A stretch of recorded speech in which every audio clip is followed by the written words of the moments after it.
দেখো খাদের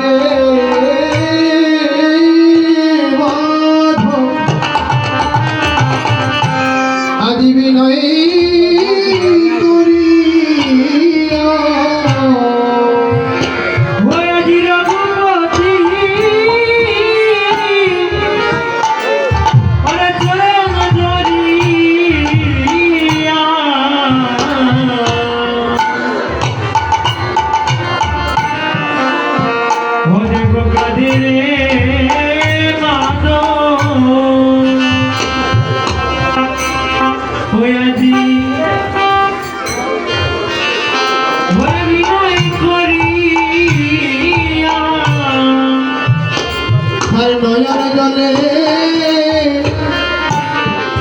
দেখো ডুববে সে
দেখো ডুববে দেখো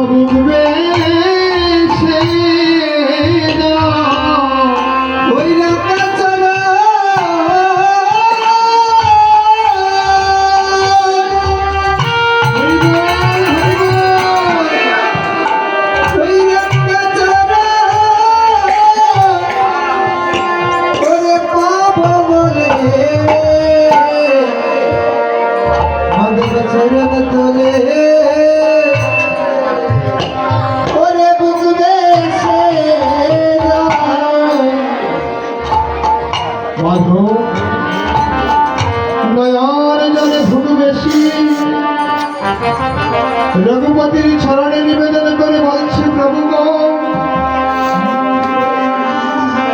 এই জন্মে তোমাকে আর আমার দর্শন হবে কি হবে না জানি না। আজ যখন জীবনের মনে মাহেন্দ্র করে তোমার শ্রী চরণারবিন্দ দর্শন করার সুযোগ হয়েছে প্রভু, এই শ্রী চরণে ঠাই নিবেদন, যেদিন এই দেহ ছেড়ে প্রাণ পাখি উদ্ধলুকে গমন করবে, যেদিন এই মোমের লীলা সাঙ্গ করে আমি উদ্ধলুকে গমন করব, সেদিন এই বোমার নবের কাছে তোমার চরণ তলি দিয়ে আমার এই ভব সিন্ধু তারা তুমি পার করে দিও।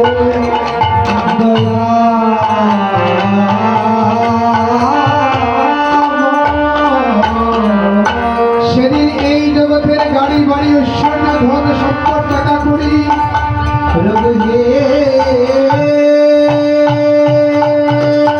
আমার কিছু থাকবে না, একমাত্র তোমার চরণ শরীরের সম্পদ।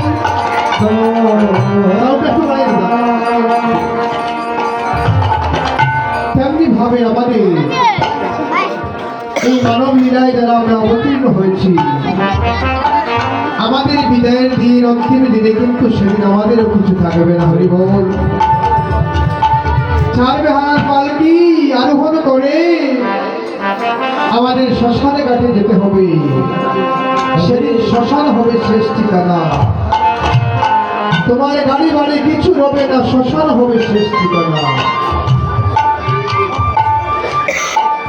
আমাদের কত অহংকার নামা, কত ধর্ম, আমি ধনী, আমি মানি, আমি যশস্বী, আমি তেজস্বী, সম্পদশালী।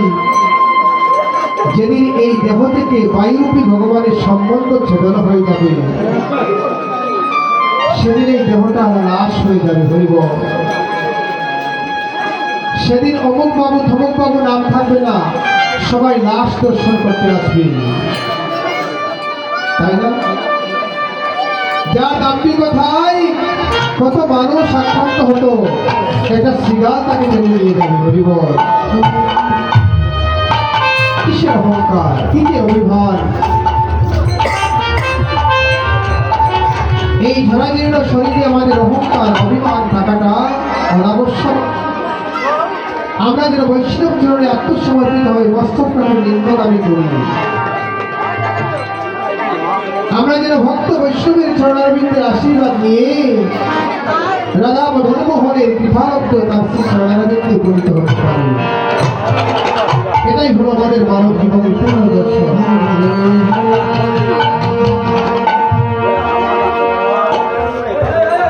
এই আত্মচৈতন্য জাগ্রত করে আমাদের জীবনধারাকে সম্মুখের দিকে প্রসারিত করতে হবে, অগ্রসর করতে হবে। মান অভিমান ঐশ্বর্যের আসক্তিতে দ্রুত হয়ে বৈষ্ণব চরণে লুটিয়ে পড়তে হবে। তাই ও হরিব।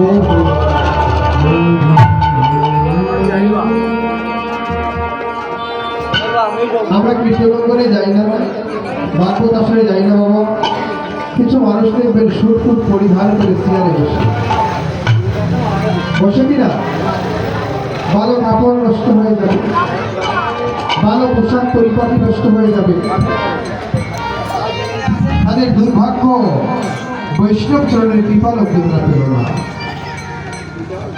ওই ভালো পোশাক আশাক পরিপাটি একদিন সব কিছু নশ্বর হয়ে যাবে।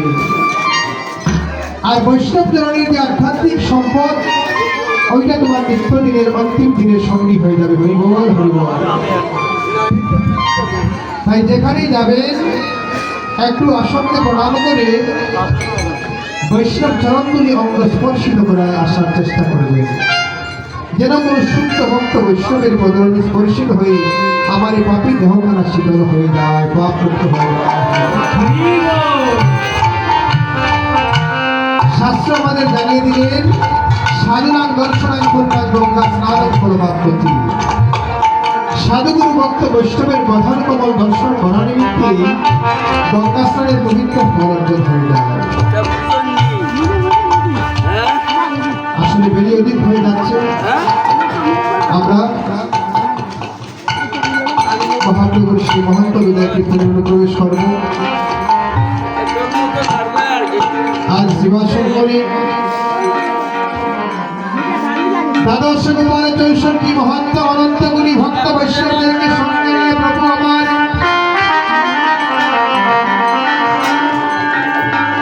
দু দিবস দু ঋষি কীর্তনানন্দ সাধন করেছেন।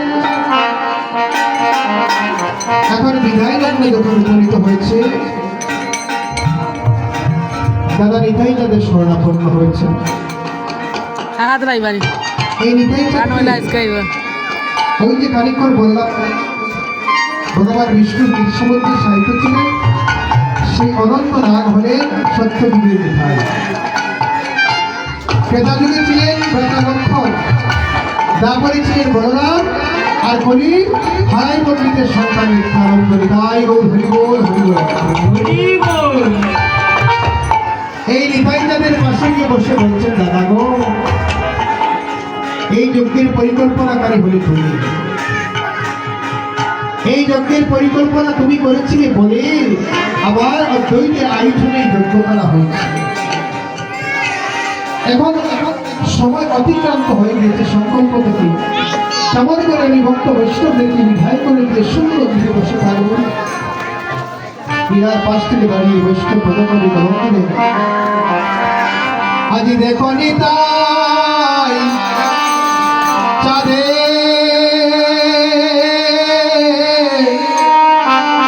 চাঁদের করুণা,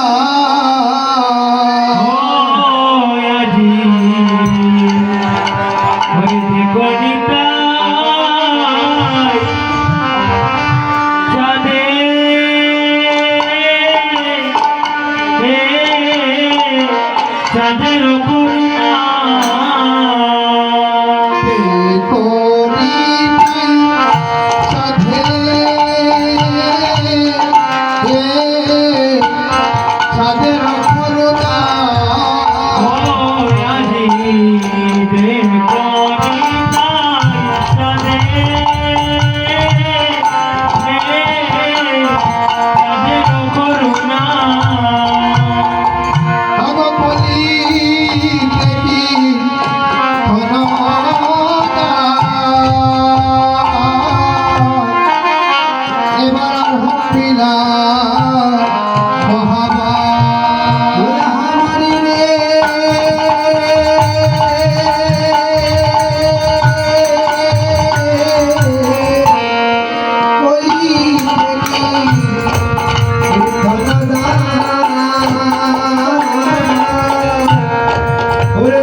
পুরাইতে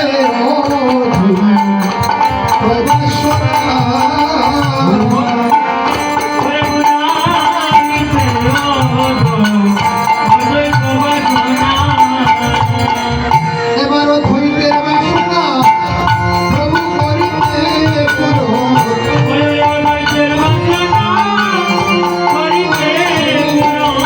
আমারও ধৈর্যের বাসনা প্রভু করিতে আমারও ধৈর্যের বাসনা করিতে আমায় আনন্দ আমার সচিল ধৈর্যের বাসনা করিতে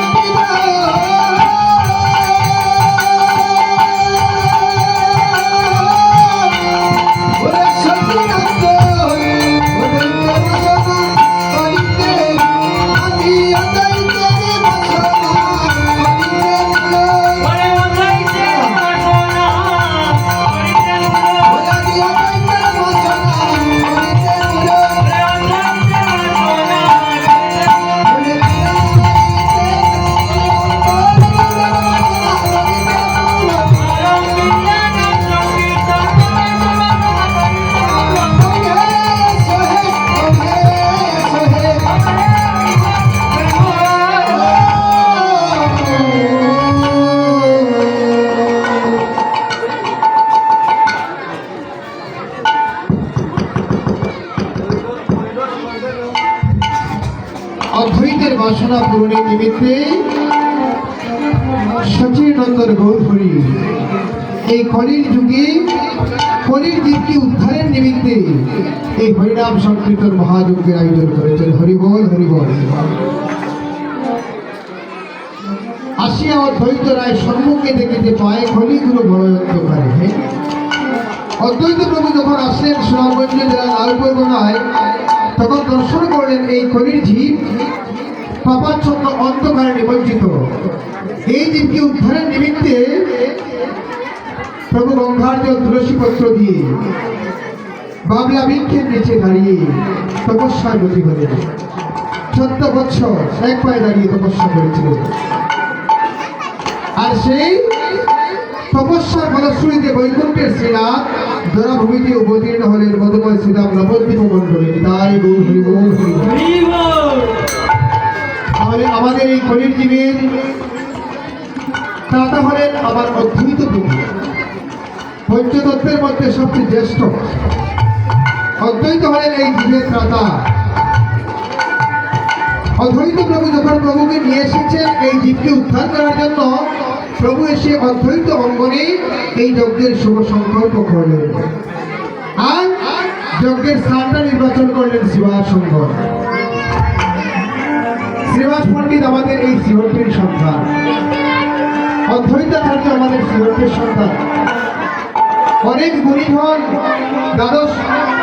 64 মহান্তের অনেক গুণীজন আমাদের শ্রীভূমিতে আবির্ভূত হয়েছিল। অদ্বৈত প্রভু যখন প্রভুকে নিয়ে এসেছেন গোলকের শ্রীনাথ বৈকুণ্ঠের শ্রীহরিকে, তিনি এই জীবকে উদ্ধারের নিমিত্তে হরিনাম সংকীর্তন মহাযজ্ঞের শুভ আয়োজন করলেন। এই জগতে কোনো যজ্ঞ যাগ যজ্ঞ পূজা পাঠ দিয়ে এই কলির জীব উদ্ধার হবে না। হরিবল। একমাত্র হরিনাম সংকীর্তন মহাযজ্ঞ যদি করা যায় তাহলে জীব অনায়াসে বৈকুণ্ঠ লাভ করতে পারবে। কোন যুগে সেই সূচনাটা ছিল না। কথা কথা ভাবছিলেন যজ্ঞ যখন হবে কি কি ভাবে যজ্ঞ হবে।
যজমানকে ব্রাহ্মণরা পূজা কার বাড়িতে করেন? যজমান বাড়িতে গিয়ে। গুরুদেব কোথায় যান? শিষ্য বাড়িতে। অর্থাৎ যজমানটা আয়োজন করে, যিনি আয়োজন করেন তিনি হলেন যজমান। আজকের এই যে আয়োজন, সেটা কার অপাকৃত কৃপা? অদ্বৈতাচার্যের। সত্যের সদাশিব, দাপরের রাশিয়ার নারী কলির অদ্বৈত, তিনি এই যজ্ঞের আয়োজন করেছেন। কাকে নিয়ে? আদ্যাশক্তি মহামায়া মাতা সীতা ঠাকুরানীকে। আমার মহাপ্রভু এই যজ্ঞের বিধান করেছিলেন সীতা ঠাকুরানীকে উদ্দেশ্য করে। যজ্ঞের স্থানটা হলো শ্রীবাসের অঙ্গন। নিতাই গৌর হরিবল। শ্রীবাসঙ্গ হলো যজ্ঞের স্থান। এই শ্রীবাস পণ্ডিতের 8 বছরের সন্তান মারা গিয়েছে। মহাপ্রভু নিত্য শ্রীবাসঙ্গরে কীর্তন করতেন। মৃত সন্তানকে মালিনী দেবী কুলে নিয়ে ক্রন্দন করছেন। উচ্চস্বরে যেন ক্রন্দন না হয়, মহাপ্রভুর কীর্তন যেন ধ্বনি না হবে, সেজন্য বুকের মধ্যে কাপড় দিয়ে দিয়েছেন, আচল দিয়ে দিয়েছেন। কত বড় ভক্ত! মহাপ্রভু আশীর্বাদ ছেড়ে করলেন, শ্রীবাস তোমাকে আশীর্বাদ করলাম, তোমার এই ভক্তির প্রেমে আবদ্ধ হয়ে এই জগতে যত হরিনাম সংকীর্তন মহাযজ্ঞ হবে, সেই অঙ্গনটা তোমার নামে হয়ে যাবে। তো শরীর থেকে এই যজ্ঞের যেখানেই আয়োজন হোক, সেই স্থানটার নাম হলো শ্রীবাসনা। শ্রীবাসনা যজ্ঞের স্থান। যজ্ঞেশ্বর আপন শ্রীহরি, আমার শ্রীমন মহাপ্রভু স্বয়ং যজ্ঞেশ্বর। হুতা হলেন নিত্যানন্দ। হুতাকে পরিকল্পনা করে। কোনো বিষয় সম্পাদন করতে হলে একজন পরিকল্পনাবিদের প্রয়োজন হয়। একটা বিল্ডিং বানাতে হলে ইঞ্জিনিয়ারের প্রয়োজন হয় না? এই যজ্ঞটা কেমন করে হবে, কি করে হবে, সেই যজ্ঞের মূল পরিকল্পনা করছেন আমার নিতাই চাঁদ। হরিনাম মহামন্ত্র, যজ্ঞের মুখ্য মন্ত্র হলো হরিনাম মহামন্ত্র। এই নাম হলো মহানাম। জগতের সব নাম একনিষ্ঠিত হলে যে পুণ্য রাশি হয়, তার চাইতে কোটি গুণ বেশি হরিনাম সংকীর্তন হয়। কাজটা কি? এই মহামন্ত্রের কাজ হবে কি?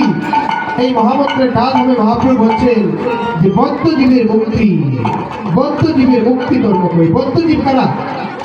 আমরা হলাম বদ্ধ।